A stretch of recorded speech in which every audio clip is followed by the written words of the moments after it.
So, just dropped Reggie off at the cremation place. About now is usually the time that I would give him his daily dose of meds. But I'm going to get him put into the heart and paw one, and I'm going to get a clay paw print for him.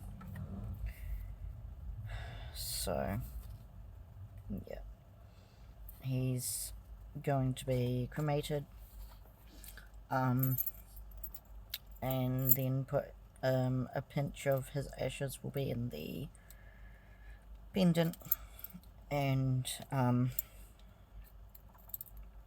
he is actually the first cat that I'm going to get to cremate, because all the other cats, like my first ever cat, I actually swapped with my sister, and then he ran off, so yeah. And then the cat that I swapped with my sister I still had up until the point where I was like 13, and we buried her in the backyard of our family home. I say family home because it was actually owned by my grandparents and stuff, and I moved out of there when I was like 17ish, and she was just buried back there. Smooch is my second one who I got, and he lived up until a few years ago where he just wandered off on the farm. So my auntie at the time had a farm, and he was known for wandering off.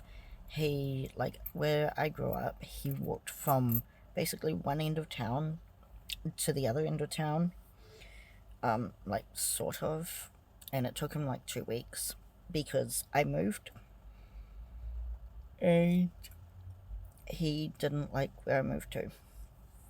But yeah, he wandered off, and then I got Twitch. No, I had Smokey in between then, and she got taken by a family member. And then I think she got adopted by a neighbor.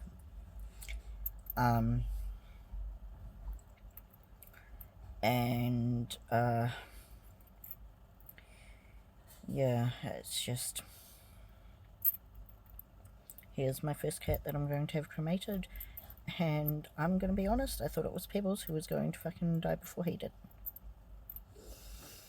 But Auntie says that his kidneys and things were giving up on him anyway, and he was entering the last stages because of the signs that he was showing. And I honestly started thinking the same, which is why I was hoping to get him into the vets. But then he passed. And yeah.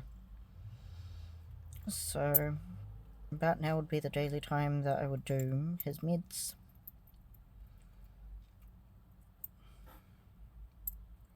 But sadly,